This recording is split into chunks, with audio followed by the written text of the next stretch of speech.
لە شاری سلێمانی سێهەمین فستیڤاڵی نێودەوڵەتی فیلمی سلێمانی بەردەوامی هەیە کە زیاد لە 100 فیلم لە 52 وڵاتەوە کێبڕکێ ئەکەن بۆ بردنەوە. ڕێکخەرانی فستیڤاڵەکە فیلمەکانیان بۆ چەند بابەتێک پۆڵێن کردووە کە خۆی ئەگرێتەوە لە 16 فیلمی کواڵیتی بەرز، 7 دیکۆمنتاری، 14 کورتەفیلمی نێودەوڵەتی، 20 کورتەفیلمی لۆکاڵی، 19 ئەنیمەیشن و 18 کورتەفیلمی مناڵان و خەڵاتیش بۆ براوەکان ئامادە کراوە. هەڵبەت لیژنەی هەیە لەسەر ئاستی هونەری بۆ ئەکتەر ئەدایی و دەوری مێژووی ئەوانە هەموو دەورە بینێ و ئەکتەر، مخرج، مۆنتاژ، وێنەگرتن ئەوانە نزیکەی 8 قەڵات زیاتری شەبێ بۆ ئەو کەسانن کە پێشبڕکێیەکەن لەو فستیڤاڵ.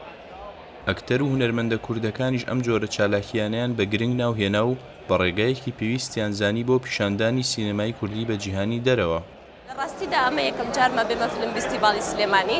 هیوادارم هەموو فیلم فستیڤاڵە کوردیەکان بەرەو باشتر بڕۆن، چونکە لەم فیلم فستیڤاڵانەیە ئەتوانین ئێمە خۆمان دەرخەین بڵێن کە سینەمامان هەیە، ئەکتەری ژن و پیاومان هەیە. ئەم فستیڤاڵە توانیمانە ئێمە هونەرمەندانی کورد و سینەمای کوردی ئەگەر ببێت ئەڵێن بە خەڵکی بناسێنین کەوا پیان بڵێن ئێمە شەین توانامانەیە لە بوارەکانی سینەما، لە بوارەکانی نواندنە ئەکتەری باشمان هەیە، دەرهێنەرمان هەیە، ئەتوانین ئێمە وەکو هەموو هونەرمەندانی عالەم بەشداری ئەو شتانە بکەین.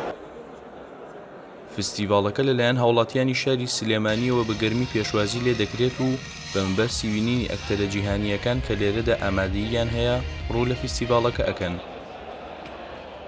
چەند هونەرمەندێکی دەرەوەی وڵات هاتوون کە ئەوە بۆ ئێمە ینی جێی مای شانازیە و هەروەها بۆ من نفسی خۆم ینی هونەرمەندێکی تایە ئەیشێکێک لەوانە عادلی مامە کە بۆ من زۆر ینی شانازیە و شتێکی زۆر خۆشە کە بیبینم، بتوانم بیبینم بەرەو ڕوو لە ژیانی ڕاستیا و گلۆی دایمە لە تەلەڤیزۆنە ئەو کەسانە ئەبینین. سێهەمین فستیڤاڵی نێودەوڵەتی فیلمی سلێمانی لەدەی ئەم مانگەوە دەستی پێکرد و بڕیار وایە تاک و 16 مانگ بەردەوامی هەبێت و ئەم جۆرە چالاکیانەش بە هەنگاوێکی گرنگ ئەبینرێت بۆ بەرەو پێشبردننی سینەمای کوردی. ڕێباز مەجید، دەنگی ئەمریکا، سلێمانی.